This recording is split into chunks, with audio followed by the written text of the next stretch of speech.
On this episode of InnerVIEWS, we're speaking with Dr. Peter Hotez. When you're introduced, do you like being called vaccine researcher, doctor? What's the title you go with? I'm pretty open. You know, I'm a pediatrician and a vaccine scientist. So something along those lines is good. Does it anything's better than what the anti-vaxxers call me. Well, yeah. I was going to say, does it surprise you how well known you've become, picking a profession where you probably never imagined you would be this known? Well, it's not only that. You know, I was starting to do some TV when I was in Washington, D.C. Before I came to Houston, I was in Washington, D.C. And one of the reasons I came to Houston was to up my game for science and medicine. This was 15 years ago. And I thought, well, any media career I might have had, that's gone now. So, but that's okay. I want to be a scientist, and this is the Texas Medical Center is the place to go for science. And I was ready to write off any kind of media and TV career. And surprise! And then, well, Ebola hit in 2014, and remember, I came to Dallas, and I was on Governor Rick Perry's task force, and then Zika hit South Texas in 2016, and you know, Houston had a cool vibe, and then all of the people who were talking to me 2014, 2016, when COVID-19 hit, I was one of the few scientists that had actually been developing coronavirus vaccines, and one of the few scientists that had been on TV talking about pandemics. So you put the two together, and there it goes. We'll get more into the science in a minute, but I want to stick with the showbiz aspect of it. When you approach doing an interview for the masses, do you change how you talk about it as opposed to when you're talking in the office, talking to other folks in the field? Or has our collective knowledge come along so that we understand what you're doing? Well, certainly as the pandemic unfolded, everybody became a bit of an expert in epidemiology. But, you know, one of the things that I've always done is try to talk to people like they're intelligent adults. I try to talk to people like I talk to my wife, Ann, you know, who's a Smith College graduate, and as though people really cared about what they need to do to protect themselves and their families, which is kind of interesting because before then, you know, over the previous decade, the professional media people always said, well, talk to the American people like they're in the 4th grade or the 6th grade. You got to really dumb it down. And I started doing that, and it rang hollow. I didn't feel comfortable doing it. And I said, well, screw this. I'm just going to talk to people like they're smart adults, and one of the things, and not try to lapse into jargon too much, but try to give people my underlying assumptions.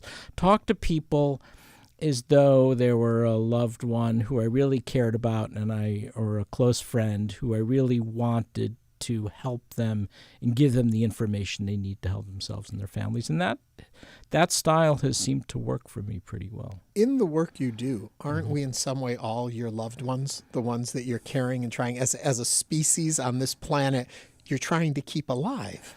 Well, I mean, that's the reason I became a pediatrician scientist. I wanted to do science for humanitarian purposes. I wanted to help the world. For my MD PhD thesis in New York City at Rockefeller University, used to be the Rockefeller Institute for Medical Research and Cornell Medical School. They had a combined program, you know, that let me do that. I wanted to go to the MD PhD program to make a vaccine for hookworm anemia, which is a leading parasitic disease that nobody cared about. It's called a neglected disease, the neglected disease of poverty. And that's what I wanted to do with my life. I wanted to use science for humanitarian pursuits, science to do something good for the world. And the Texas Medical Center in Houston really gave me that opportunity that no place has. As a child, was there a defining moment that made you say, this is the path I need to take? No, but when I look at old pictures of myself, I'm sitting there with a big smile next to a microscope, you know, in my basement or my bedroom, where I'd set up a basement in my laboratory. So this is what I wanted to do. I grew up in West Hartford, Connecticut, sort of halfway between New York and Boston, where everybody either wanted to pitch for the Yankees or the Red Sox, and I wanted to be a scientist. And I had a microscope and used to go down to a local pond and brook and scoop up dirt and pond water and look for protozoa and microorganisms. I still have a copy of the book I had when I was like in 4th or 5th grade called Hunting with a Microscope, and that's what I wanted to do. And I had a fascination with maps. I guess you put all that together, you get tropical diseases. So people ask me why I'm always smiling so happy. It's because I'm living out my boyhood dreams. This is what I wanted to do. And in the process, saving countless lives. Well, our COVID vaccine with our Center for Vaccine Development, that's now headed by myself and my science partner for the last 20 plus years, Mary Elena Potazzi, at Texas Children's Hospital in Baylor. That low-cost COVID vaccine that we developed through private philanthropy in Texas has now reached 100 million people in India and Indonesia. And so when you do the back-of-the-envelope calculation based on case fatality rates, roughly, we may have saved 300 to 500,000 lives during the COVID pandemic, just from our labs at Texas Children's Hospital. So when people complain about overpopulation, they should be talking to you. Well, that's it's really good to make that difference. Now, our hookworm vaccine is that I've been working on for 40 years. Since my MD PhD in the 80s, it's been refined, and now that's protecting in clinical trials close to 100%. So hopefully that's going to be the next one to launch. Okay, what you say there, 40 years working on one vaccine. When do you say it's not going to work, and when do you still believe in these things? Yeah, that's a good question. And we have other vaccines, maybe not going as smoothly. Hookworm is a much more complicated vaccine target than the COVID-19 virus. So it turns out the COVID-19 virus, the SARS-2 virus, was probably the most straightforward vaccine target there is because, we had shown over the last 15 years that the spike protein is a target for the virus. You make neutralizing antibodies against the spike protein, you'll have a vaccine that works. And that's why so many different technologies work, like mRNA and particle vaccines and adenovirus vaccines and our vaccine technology. With hookworm, it's a much more complicated target. It took us decades to actually dissect out the mechanisms, the pathways by which hookworms feed on blood in order to design a unique vaccine. So that's, because hookworms are not viruses. They're not even microorganisms. They're actually animals. Right. They're a parasitic nematode about a centimeter long feeding on blood. Talk about a complicated vaccine target. So wow. So But that's what I wanted to do, take on a target no one else would take on.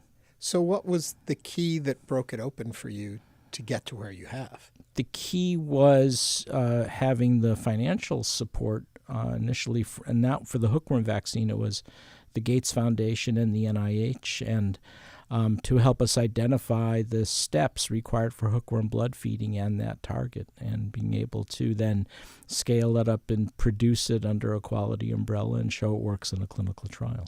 So if I'm following this correctly, then you may have an idea, a theory, a thesis on how to stop it, but then delivery of it and how to mass deliver it. Operationalizing it, yeah, that can become expensive because you need scientists to actually clone the genes, to express the genes in either microbial vector systems or mammalian cells. And in our case, microbial systems, just like for COVID, worked really well. Mm-hmm. And then you have to purify it and figure out the right formulation for it, and then show that it works in laboratory animals, and then take it to the clinic. So at what point can you claim success? When you've figured out what it is, or when you've made it practical? Well, success for me now with COVID is ultimately seeing it go into arms. Seeing the video of a vaccine that we made in our lab actually being used clinically in India and Indonesia. There was nothing like it. But there are milestones, and among the milestones we've shown with this hookworm vaccine is that it in humans in clinical trials, it actually protects at really high levels. So that's really so we've kind of de-risked the investment, if you want to think of it that way, even though this is a disease of the world's poorest people. But now the question is, can we find someone, a vaccine producer, preferably like we did for COVID, a vaccine producer in a low and middle income country that will take it on and scale it up and distribute it? I mean, with COVID, we had the advantage because it was COVID and everyone recognized it was an emergency. The deal was we make it, we show it works. the Indian government, the Indonesian government was willing to guarantee the advance purchase of 300 million doses, because it was COVID, but not for hookworm anemia, which is more of a chronic and debilitating infection. It doesn't, even though we know it's almost as important as a global health problem, it just doesn't have that same sense of urgency. So, traveling more than I'd like to in terms of going to India and going to the World Health Organization in Geneva, or going to the NIH and explaining the importance. I think it'll happen, but it's not as straightforward as COVID was. How frustrating is the economics of healthcare, of medical care? You talk about these vaccines, and not is it just good enough to create the vaccine?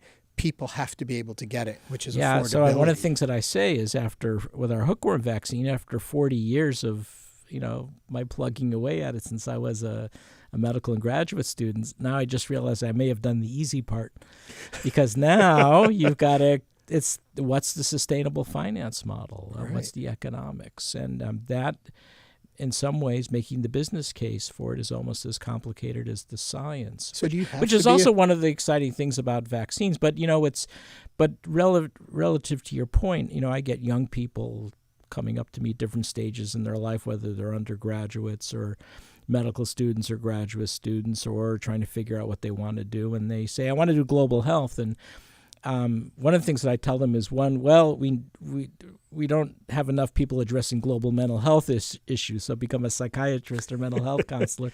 So they don't like that answer. And then the other, although some people do, and then the other is go to business school, go to law school, help us figure out the business framework, the legal framework, because that may be just as important. That's what I was going to ask you. How much of you has to be a businessman, too, when you're doing this, and how much of you can just focus on the science? Well, that's it. I mean, I spend a lot of time, talking to people in the business sector and trying to learn their language. And it's fun and exciting to learn new things, but that's been a steep learning curve as well, and trying to get people to help us with that, making that business case. So now we brought in a consultant, someone I've worked with in the past, that's helping us make that business case with a finance company to kind of speak that language.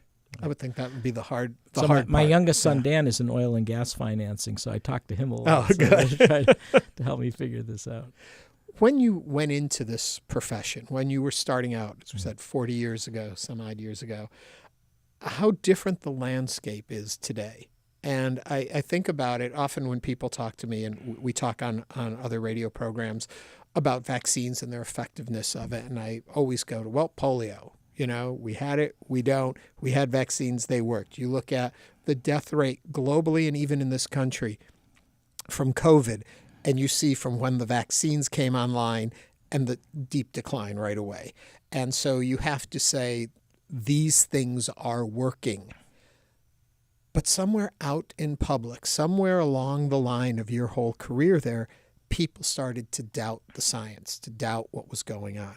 When did you first notice this shift? Yeah, it happened. It happened about 20 years ago, and it's interesting you asked that, because one of the reasons I think, although I maybe couldn't have articulated at the time, but when I did my MD PhD, wanted to make a hookworm vaccine. The idea of a vaccine back then was considered something noble, something heroic, right? I mean, yeah. Jonas Salk, and I finally got to meet Jonas Salk, or Albert Sabin, or Pasteur. This was something considered of unquestioned value. And then I think the wheels started to come off in the late 1990s, early 2000s, with false claims that vaccines cause autism, and that's how it began. And who knew that I'd find myself front and center of that, because in addition to being a vaccine scientist and a pediatrician, Ann and I have 4 adult kids, including Rachel has autism and intellectual disability, and that was the original assertion against vaccines causing autism. And, I naively thought, here I am, a vaccine scientist, a pediatrician. I have now a daughter, Rachel, with autism and intellectual disabilities. If I don't say something, who does? Yeah. And then the call came, and the call was, I'll never forget, it was my assistant, in my office at Baylor College of Medicine. Hey, Dr. Hotez, I have Dr. Anthony Fauci and Francis Collins on the phone. Can you speak with them? I'm like, yeah, I think so. I can make time. And they said, Peter, we got a job for you. We, Robert F. Kennedy Jr. may have a role. This is in the first Trump administration, may have a role. And, if anyone can explain why vaccines do not cause autism, it's you. And I did. And I had a year of conversations with him. And that's what led to my actually writing the book, Vaccines Did Not Cause Rachel's Autism, which, wound up making me public enemy number 1 or 2. And it's a battle I continue to fight. I do find it meaningful in the sense that, in some ways, I think countering anti-vaccine activism in all of its different forms, at the end of the day, may turn out to be as impactful as developing vaccines in terms of saving lives. I mean, Ernie, look what's happened in Texas. My estimate is of the 100,000 Texans who died in our COVID pandemic, and we talked about this during the pandemic, almost half, 40 to 50,000, died after vaccines became widely available, and because so many Texans refused a COVID vaccine. So 40 to 50,000 Texans died because of anti-vaccine activism. They were victims of these predatory attacks. And now you're seeing it spill over to this terrible measles epidemic that we've been having in West Texas and adjoining states. And that's why it's so important to talk about it almost with the same fervor that I talk about our vaccine program.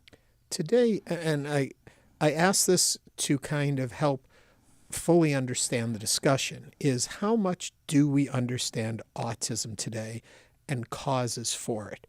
And understanding that more clearly and fully, does that then take some of the steam out of the vaccines cause autism? Well, it started to, and after I wrote the book, I think we had taken a lot of the steam out of the autism argument, and it moved on to other things, which we'll talk about. And then our friend Mr. Kennedy became Health and Human Services Secretary, and he's brought it all screaming back. I mean, there's 3 parts to this. I mean, first is the massive scientific evidence showing that vaccines don't cause autism. And even that has a lot of moving goalposts because the anti-vaccine activists keep switching up what they're alleging. I mean, they originally claimed it was the measles, mumps, rubella vaccine. And when that article was retracted, that was a paper published in The Lancet in 1998, a British medical journal. When that was retracted, it was shown to be a fraudulent paper. But also there were large-scale studies showing that kids who got the MMR vaccine were no more like the measles, mumps, rubella vaccine, were no more likely to acquire autism than kids who didn't. That should have been the end of it. But then Mr. Kennedy wrote an article in that well-respected biomedical journal called Rolling Stone that in 2005 he said it was the thimerosal preservative. It was all BS, right? That was in vaccines. And then it was spacing vaccines too close together and alum in vaccines. And so, we're always kind of playing this catch-up game of whatever you want to call it, whack-a-mole or moving goalposts, dealing with that. But then the other piece to the argument is, I could debunk each of those arguments, but then parents would say, okay, doc, now I get it. Vaccines don't cause autism. Hey, doc, what causes autism? Right. Which is a very reasonable thing to ask, right? And the point is we have about 100 genes, all involved in early fetal brain development during pregnancy, associated with the cause of autism. We actually did genomic sequencing on Rachel, and my wife Ann and I here with Baylor Genetics, and we found Rachel's autism gene, which is similar to the others. They're involved in neuronal connections, synaptic connections. Many of them are neuronal cytoskeleton genes, how neurons interact with each other, which makes a heck of a lot more sense than something like vaccines. And so the point is it's happening in early fetal brain development. It doesn't mean, Ernie, that there's no environmental link, but if it's an environmental insult, it's something that's occurring early on in pregnancy, interacting with the autism genes. So let me give you an example. If you're pregnant and not aware of it, and you're on an anti-seizure medication called Depakote, otherwise known as valproic acid, that medication interacts with your autism genes and increases the likelihood your child will be born with an autism phenotype. And, and in the book and in my discussions with Bobby, I identified about half a dozen chemical exposures that do that. And I remember talking to him about this back in 2017. I said, Bobby, you should be all over this. You're an environmental attorney, right? This is how you got into it, right? It's not mercury, but it's this stuff. And it's not thimerosal. It's happening during pregnancy. Here's the list of 6 or 7 that we know about. Run with it, right? Find others and do some good in the world. And he couldn't care less. He absolutely couldn't care less. Why? He was so fixated. He had this fixed belief that, it had to be vaccines. And it turns out he was making his living suing vaccine companies. So but why did that? Where did that enter into the collective consciousness that it was the vaccines? Do you know how that began? Why did Andrew Wakefield write that Lancet paper in 1998 alleging it was MMR vaccine? Why did Kennedy then, when MMR was debunked, why did he then have to find another aspect of vaccines? What was this obsession to do it? I don't know. Part of it was, making money. They're suing vaccine companies or desperation for relevance, or also very simplistic thinking about autism, not really thinking profoundly or deeply about what autism is and how it does. They used to call it pervasive developmental disorder because it is pervasive. It occurs through autism genes profoundly affecting neuron development. And yet they had this very childlike, simple thinking that the child is fine. Then there's an abrupt event between the first and second year of life, and that must be in some environmental toxin exposure. And that's absolutely not what happens with autism. So we often think about this and talk about this topic as though how it harms vaccines by this belief system, where listening to you now, I think, but it actually harms better understanding autism, because instead of doing the work we need to be doing there, we are trying to create this other answer, which science isn't supporting. That's right. And not only is it science not supporting it, we have limited resources, right? And there's just so many things that we can look into. And so by shifting all the focus in order to sue vaccine companies or whatever they're doing, and not doing anything to really help us understand the real causes of autism, and not doing anything to help the families of kids with autism. I mean, what keeps me up at night, what keeps Ann up at night is, now Rachel's an adult. She's in her 30s. She has a verbal IQ of in the 80 to 90 range, a functional IQ in the 40-plus range. She can't count money. She's very interactive. She's got a great life. She's has friends.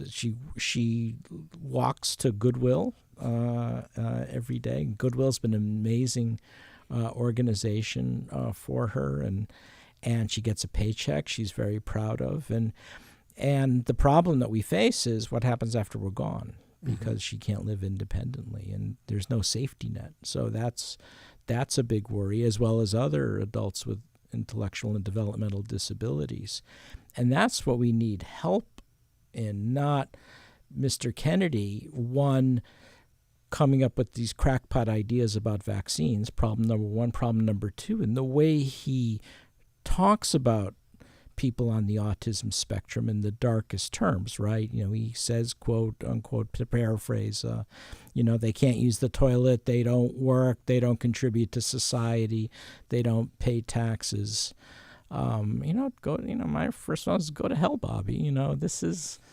That's not Rachel, right? She works. She's proud of getting a paycheck. She's proud of paying taxes. She has friends. She goes to the movies, and then he tried to walk it back a little bit, and he says I only meant the 25% of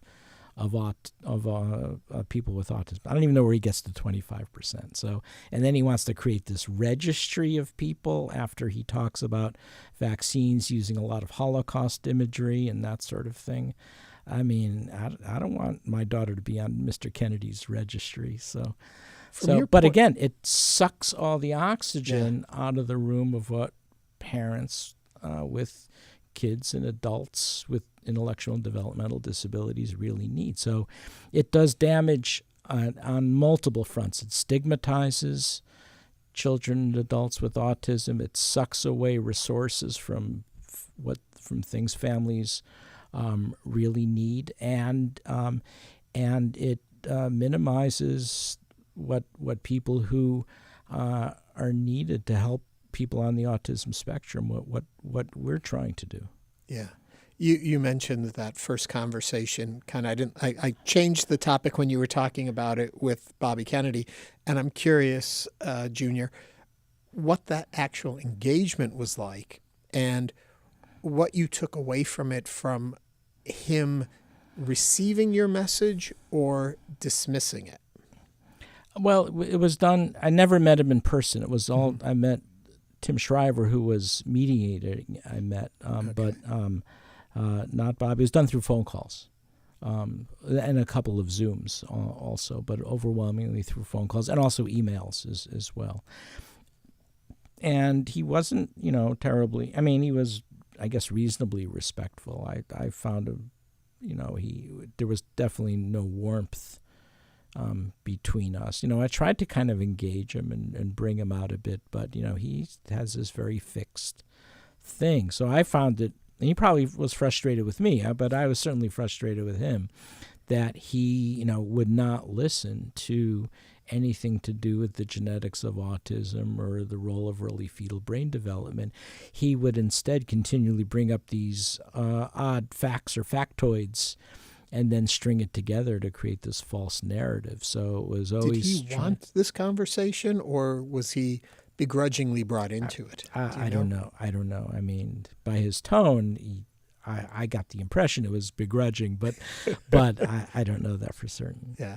Would you have imagined after those interactions we would be where we are today and he would be sitting in the position he's sitting in? Well, yeah. I mean, bringing him on is, health. Well, first of all, he was going to run for president. And then I got a lot of pressure to debate him, which I wasn't willing to do because I didn't want to help his presidential candidacy, and I also thought it was the wrong message to send to people in science, that debate is done through people with real knowledge versus people with crackpot ideas, and to give them equal measure. I thought that was a mistake as well.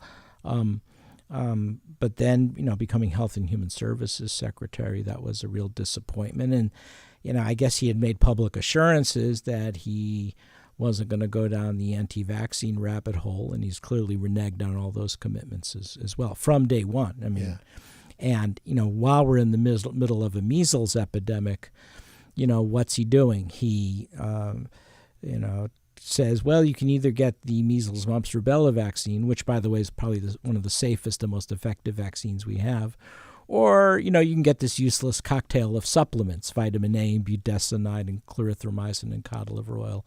So if you're asking where that comes from, the other piece that came along later in the anti-vaccine movement was its alliance with a very corrupt health, wellness, and influencer industry that buys up whatever junk they can buy in bulk, and then they jack up the price and they sell it with a telehealth visit. And since a lot of them are anti-parasitic drugs, because you can buy them cheaply, like fenbendazole or ivermectin or hydroxychloroquine, that's where all that comes from. It all comes from the health and wellness and influencer industry. So clearly Bobby's become aligned with that.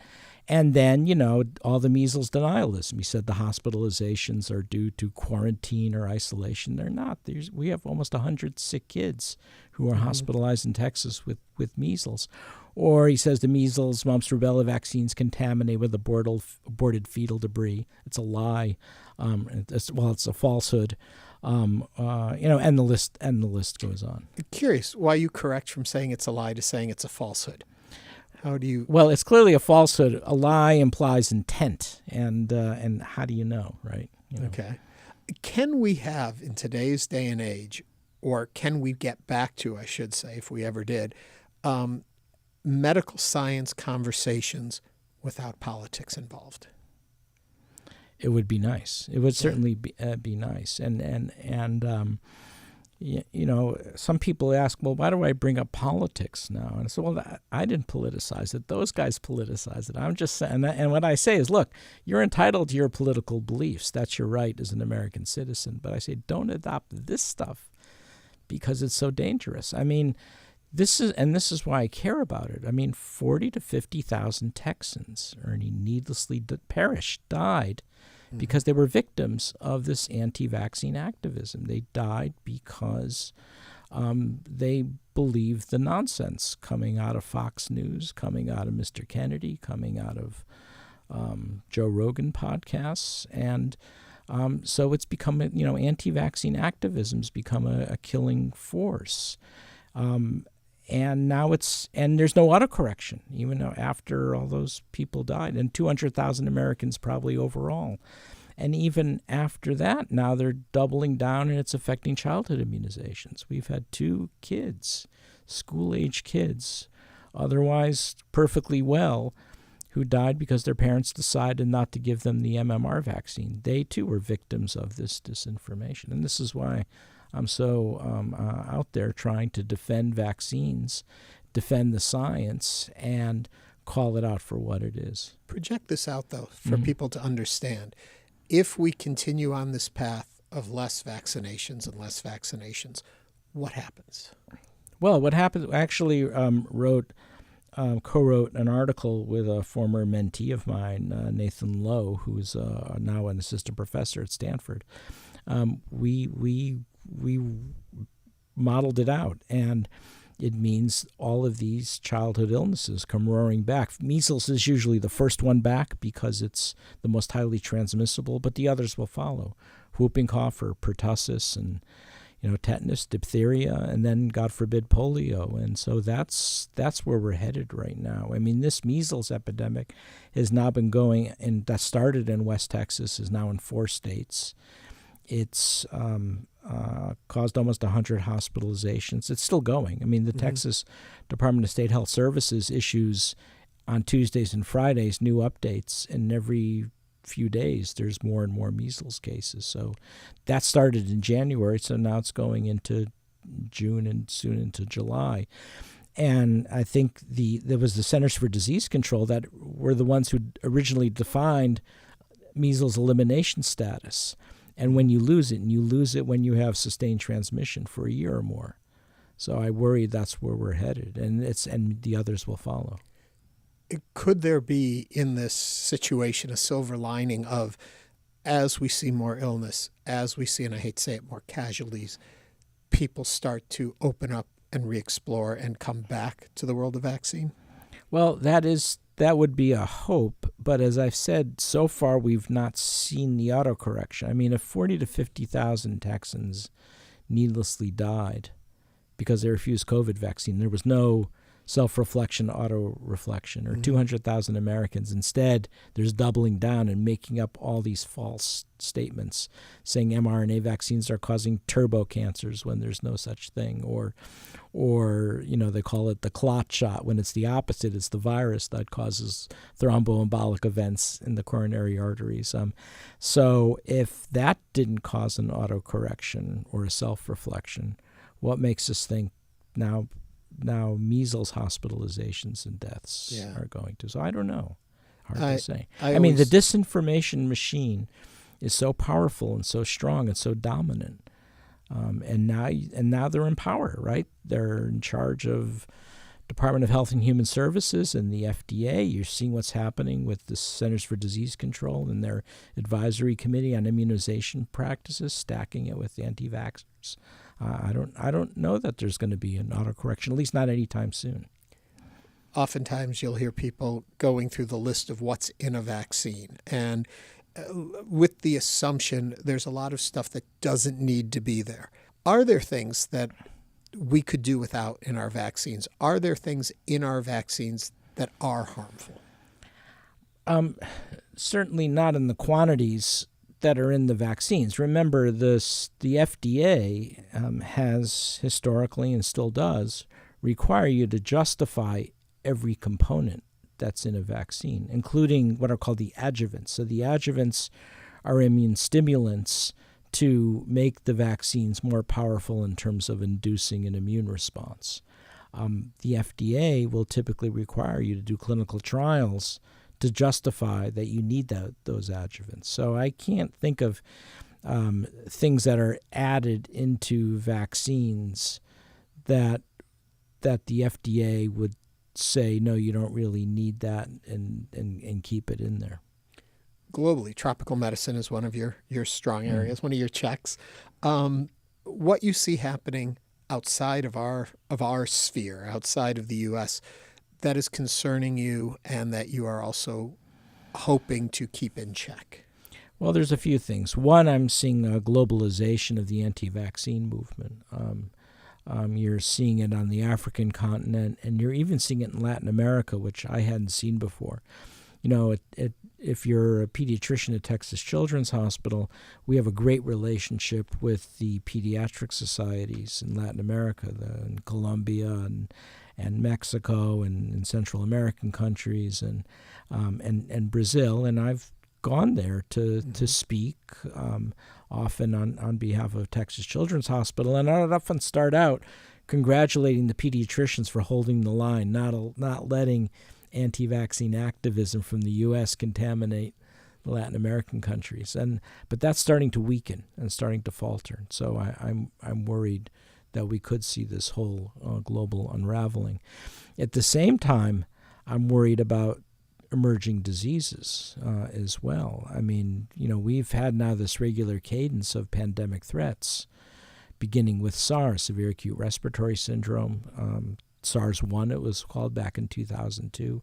It arose the same way SARS-2, COVID-19 did, through zoonotic spillover. The Middle Eastern respiratory syndrome, another coronaviruses. So we've had 3 major pandemic coronaviruses in this century alone, and H5N1, and then 2 major Ebola epidemics, including the one that hit Dallas in 2014, and then the one in Eastern Democratic Republic of Congo 2019.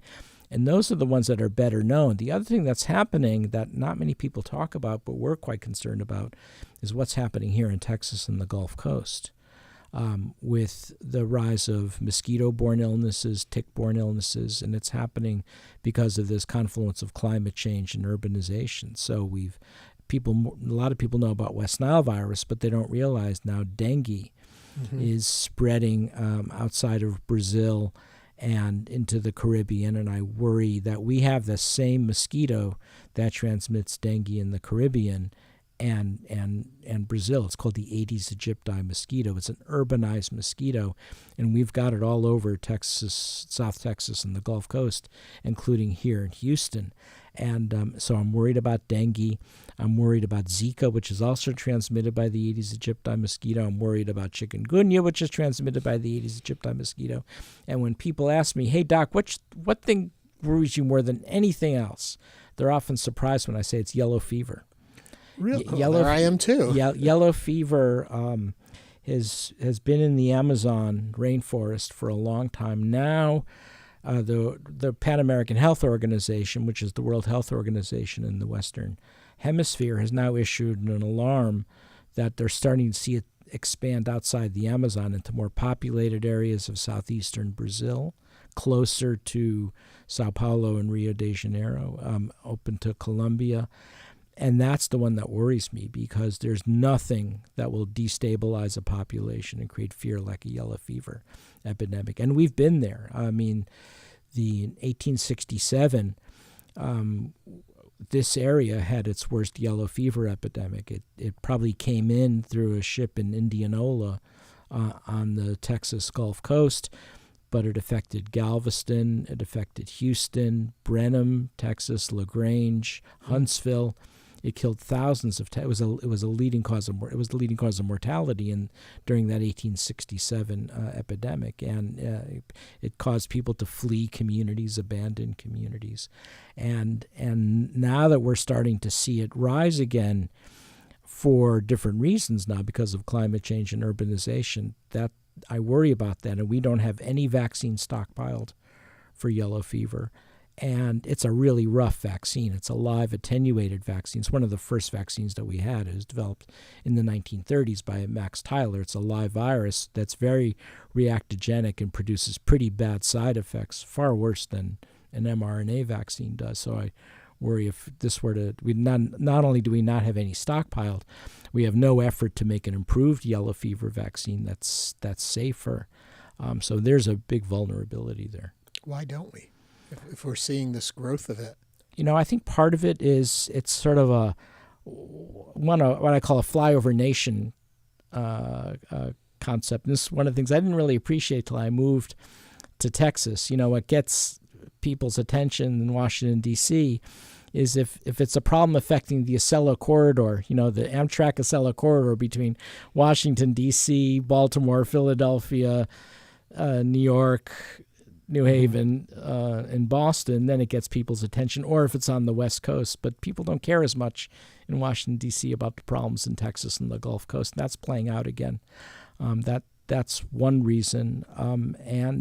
So everyone's so upset, so fixated on the better-known pandemic threats that no one's paying attention to what's going on here in Texas and the Gulf Coast, other than our excellent health departments that we have here in Texas.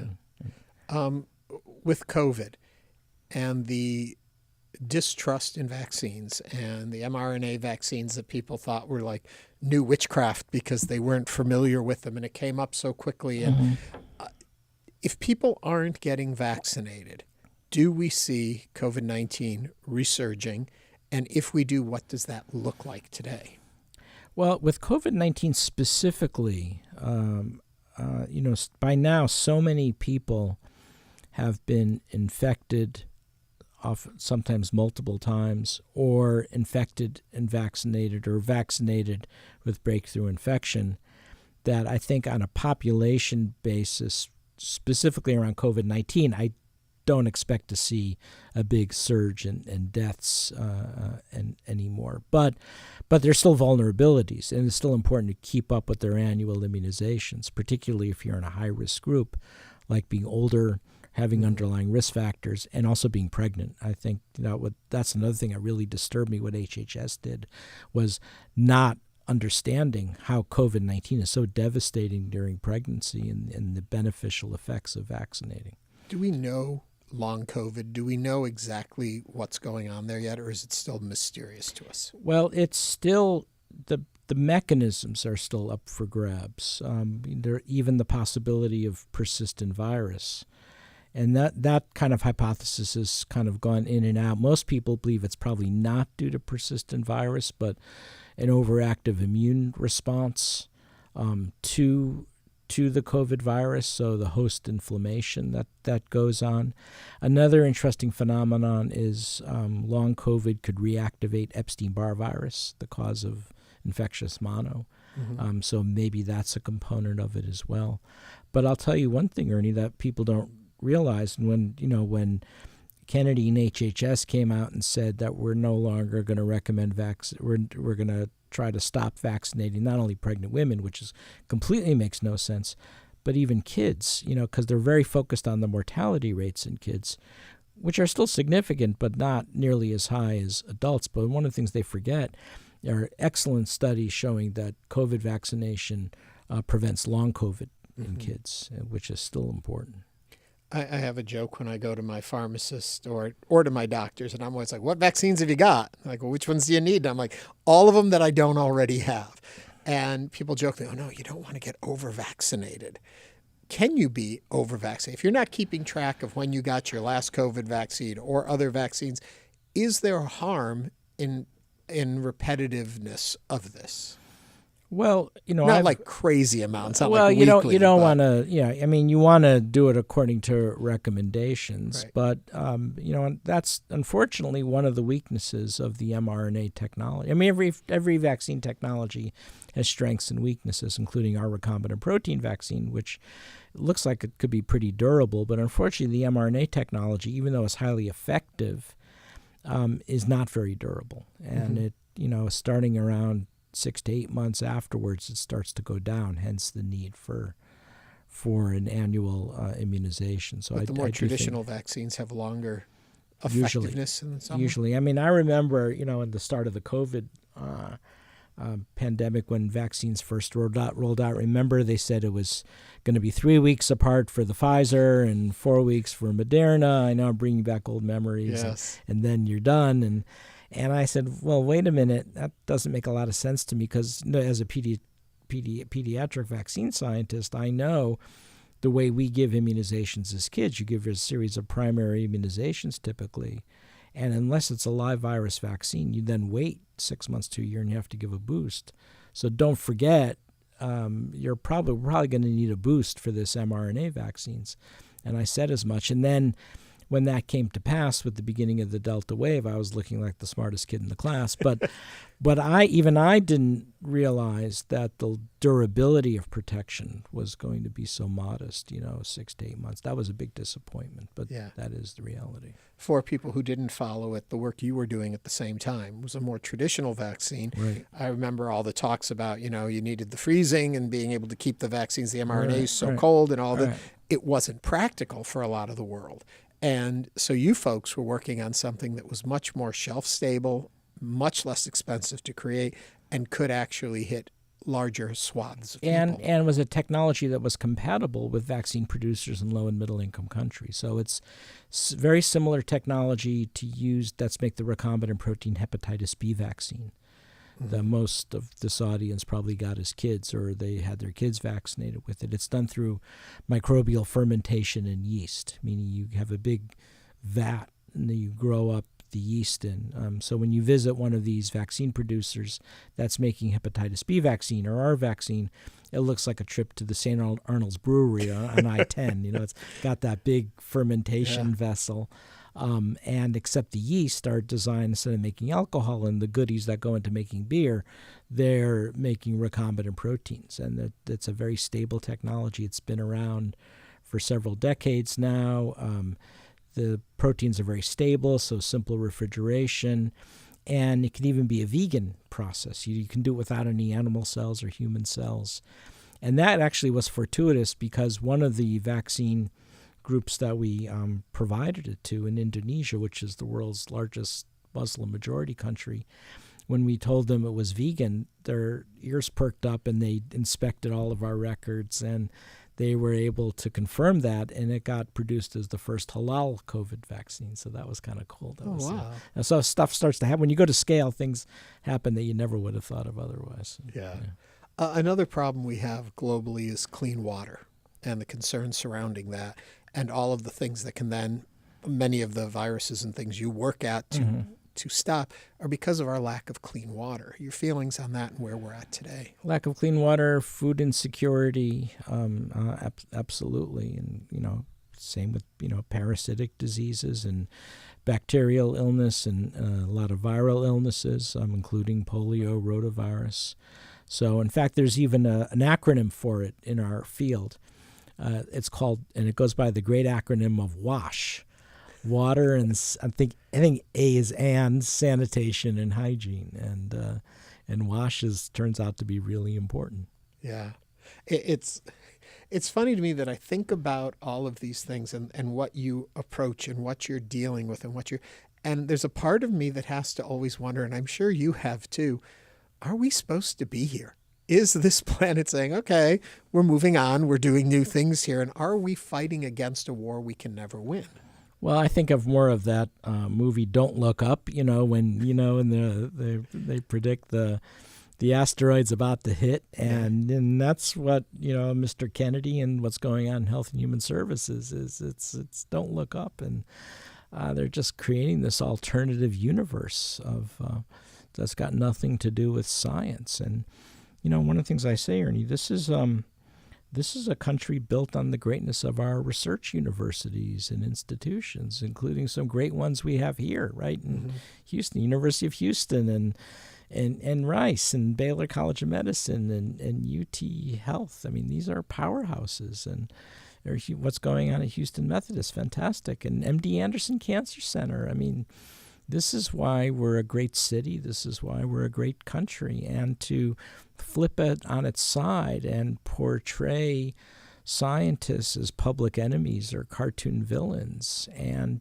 all for the benefit of this very corrupt health and wellness and influencer industry that's making money hand over fist to push crap that doesn't work, like vitamin A and budesonide and ivermectin, and at least for COVID-19 and virus infections, or hydroxychloroquine. Is just so upsetting that it can dominate the discussion like it has. Do you worry the flip side of it is this kind of negative rhetoric is going to dissuade young people from wanting to get into this field? And 20, 30 years down the road, we're not going to have the next Peter Hotez. Well, it's a 1-2 punch, because it's not only that. Remember, we're looking, the president has come back with a budget a couple of weeks ago of a 40% cut to the NIH. That's practically lights out. And that, and at the expense of promoting all this pseudoscience, young people, are looking at me like Moses in the desert. Why did you bring us here? And you have to say, well, in fact, I wrote a paper to this effect. I said, what do you suggest to young people? And I one of the things I don't do is I say, just hunker down. This will all go away in a couple of years. I don't feel that. I feel there's something, unfortunately, very enduring about what's going on right now. And I say, don't hunker down, lean in, but in productive ways, and try to find other avenues through, private philanthropy. That's why private philanthropy for science is going to be so important. That's why Houston and Texas, I think, could weather things better than most places. But also biotech. I think biotech is going to be hugely important, and going back and forth between biotech and the academic center is important. So one of the things that I'm very excited about is what Bill McKeon, and who's the CEO of the Texas Medical Center, and the leaders like Debbie Feigen-Sukin, the head of Texas Children's Hospital, and Paul Klopman at Baylor College of Medicine have been doing. Doing some really innovative and important things in the biotech sector, or now combining, pediatric care for cancer between MD Anderson and Texas Children's.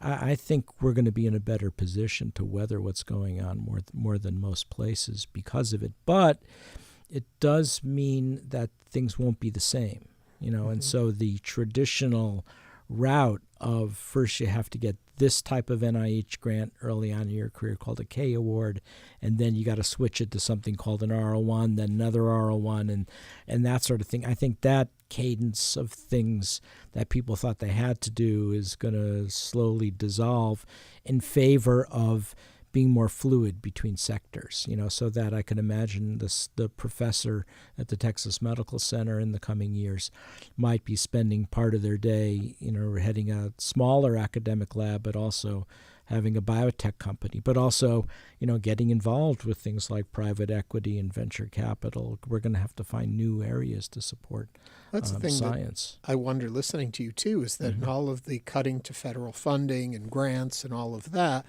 if it's a move to put it more back into the commercial sector where money can be made off these advancements, and if in fact that is the dark plan at play here, then they have to shift public opinion back over to it to make it profitable for companies.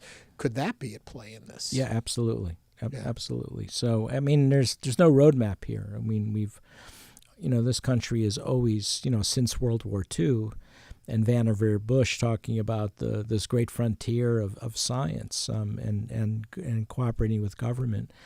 That's clearly shifting now, but it doesn't mean we have to disappear. I still think there's a lot of things we can do, but I also think that what's going on here in the Texas Medical Center in Houston, I think we're going to be better positioned than many other places. I think the places where you're going to see science continue to thrive, and I've written this in a paper on the Public Library of Science, are these what I call them biohubs, or life science hubs, where you're bringing together the academic health centers and research universities with the biotechs, with some of the pharma companies, with private equity, venture capital, management consultants, and creating that ecosystem. And if we make it easy for people to go back and forth, I think this is a place we can do it. Historically, in this country, the three big biohubs have been, or four big biohubs have been Boston, Cambridge, Massachusetts, the Bay Area, La Jolla,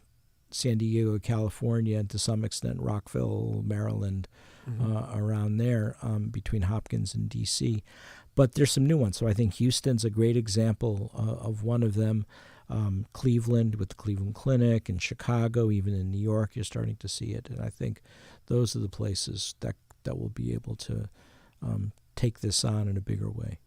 On a kind of a little side note here, AI and its involvement in the work you do, is it something that is being utilized? Is it something that can help, that can actually be used for positive, or is there a fear of this technology? It's both. Well, it's both positive and negative. And I'm not an AI person, right? But, we're starting to use it now because we're now starting to use this for working now with different groups at Baylor, including Anthony Moresso and the molecular virology group doing all the great wastewater testing. And now we're working with the Center for Genomics and Center for Environmental Precision Health to start doing the full genome of mosquitoes to get their viromes and to see what's actually emerging here so we can actually create a climate health warning system. I think AI is going to be very helpful with that. I think AI is going to be useful for detecting new vaccine antigens. So we have a new collaboration now with the Baylor Comprehensive Cancer Center. Now that we have Jeroen Pollitt in our lab has got the mRNA technology working really well. Now we want to turn it to mRNA cancer therapeutics and cancer vaccines, and AI will be very helpful for predicting what are called neoantigens made by whether it's breast cancer or pancreatic cancer. So Bing Zhang and Chiang-Ki Cheng in the Cancer Center have been working with us now to identify those targets, so that's pretty exciting. But then there's the downside. And the downside, the first person to sound the alarm was a good colleague of mine named Renee DiResta, who was at what was called the Stanford Internet Observatory until members of the far right made Stanford shut it down. And she had written an article in The Atlantic called Disinformation is About to Go Infinite. And because of all the AI. And a little bit afterwards, I got asked to review an article, be a peer reviewer for an article in JAMA Internal Medicine. And ultimately, they asked me to write a commentary. This group in Australia took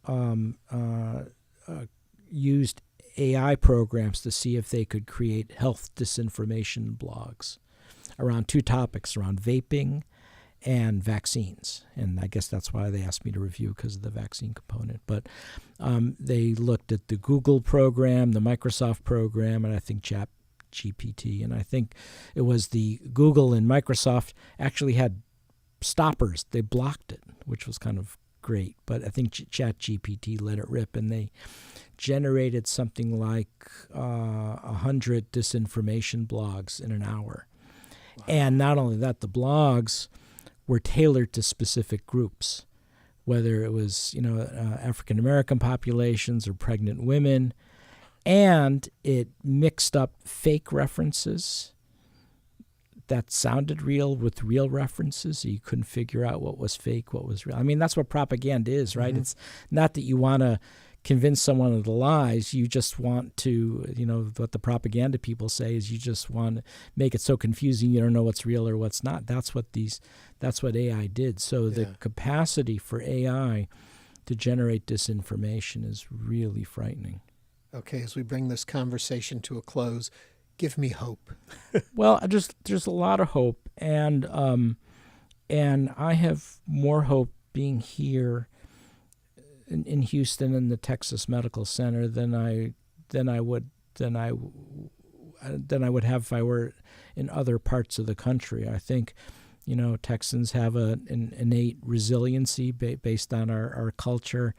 We've got a can-do attitude. I mean, there are things that I've been able to do here in the Texas Medical Center I've not been able to do in any other place in terms of making vaccines for the world. So we have a lot going for us, a fairly diversified economy. We have people who are kind to each other and people willing to work hard. And so I think there's a lot going for us. I mean, there's no question that the science says we can do things like we've never been able to do before. I think, with this mRNA technology now, we can make new cancer vaccines for catastrophic illnesses that before we didn't have a lot to offer for people often, like with pancreatic cancer, triple-negative breast cancer, and we're doing that. I think we have the ability through science to create this climate health warning system, so even if, God forbid, the worst happens, some of these mosquito-transmitted virus